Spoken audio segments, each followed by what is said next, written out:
so that if God doesn't come through, well, at least I can count on this. What are your household gods?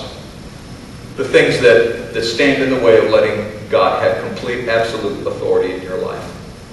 Those things that you would go to as a backup if God failed you. You see, when you have household gods, what you're saying is that, I'm not sure I can trust God. And that's what Rachel was saying. I'm not sure that I can really trust God, so I'm just going to, just in case, I'm going to give him the benefit of the doubt, but just in case. Let me tell you something. God has never said just in case. And he doesn't expect his people to say it either. He expects us to be obedient and patient and focused on him. And sometimes he tells us not to be just in case, but to plan ahead. No question about that. I mean, God does tell us that. But this idea that just in case God fails or God doesn't come through, I better have a household God in my back pocket. The second thing that we see in failure there is that Jacob let his fear make an unwise choice. Jacob acted out of fear. Look what happens in verses 20 and 21. Moreover, Jacob deceived Laban the Aramean by not telling him he was running away. So he fled with all he had, and crossing the river, he headed for the hill country of Gilead. He didn't go to Laban and said, okay, Laban, time's up. I'm out of here. See ya. Thanks. And there may have been a number of reasons for that. It may have been because he tried it before. Remember, he'd already tried it, 6 years before. He tried to go when his 14 years were up, and Laban talked him out of it. And then, he wanted to go again. Laban said, no, stay. It was one of those things. He knew Laban. He knew what Laban's character was. He knew how Laban could smooth talk it. He may have also been a little afraid because Laban had a large contingency of people that worked for him. And remember, we studied about the well, and people protected each other. And he could have actually called all those people and said, I'm going to keep this guy from going, keep him here. And it could have gotten really, really ugly.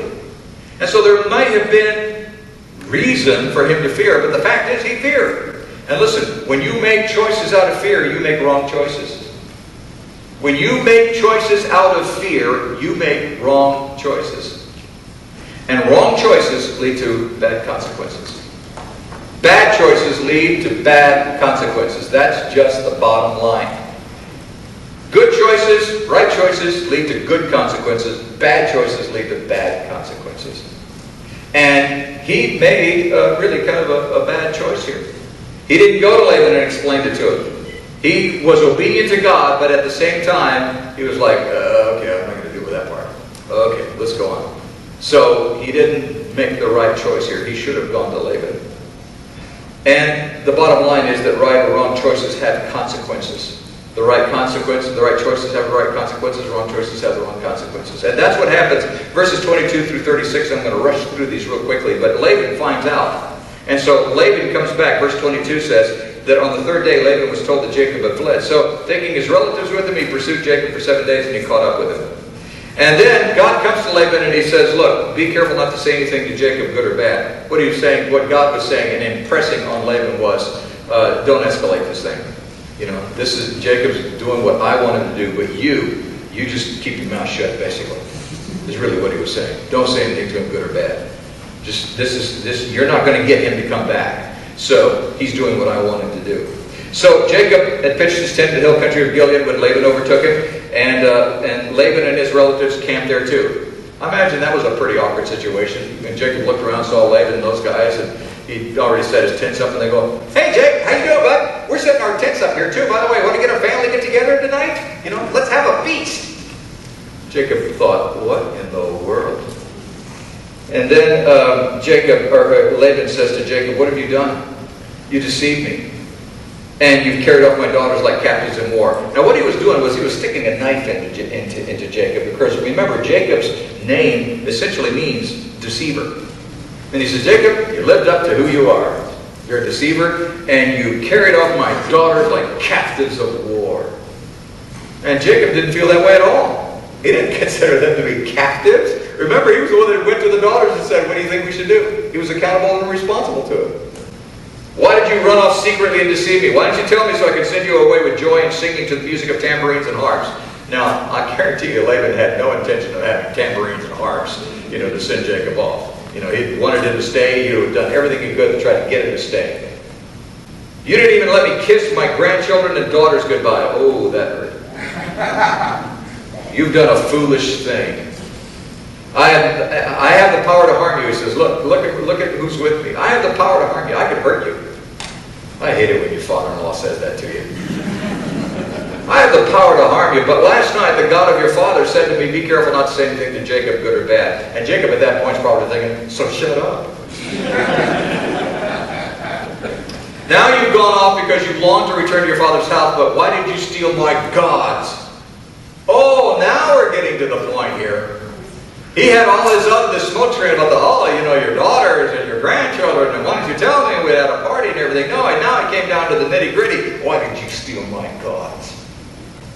And Jacob said to Laban, dude, that's really, you can put that in there. I think it's in the Hebrew. I was afraid. I was afraid because I thought you would take your daughters away from me by force. Now, I want you to see something really, really important here. This is so beautiful. This verse 31 is one of the most beautiful verses, I think. Jacob said, Laban, I was afraid because I thought you would take away your daughters, plural, from me. And Leah heard that.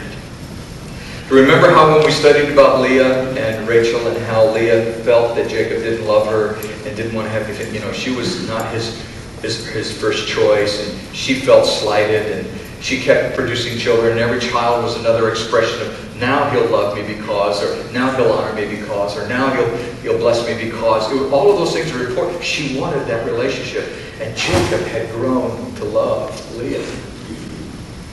And what he says to Laban is, while he loves Rachel, he deeply loves Rachel, but what he's saying is, I was afraid because I thought you'd take away Leah and Rachel.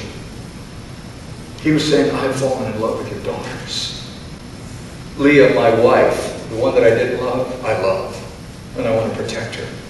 And I was afraid that you'd take them away by force. That must have been such a blessing to Leah to hear that at that point. Must have been just so, you women, wouldn't you just like, oh, I'm going to fall in love with him all over again. He does love me.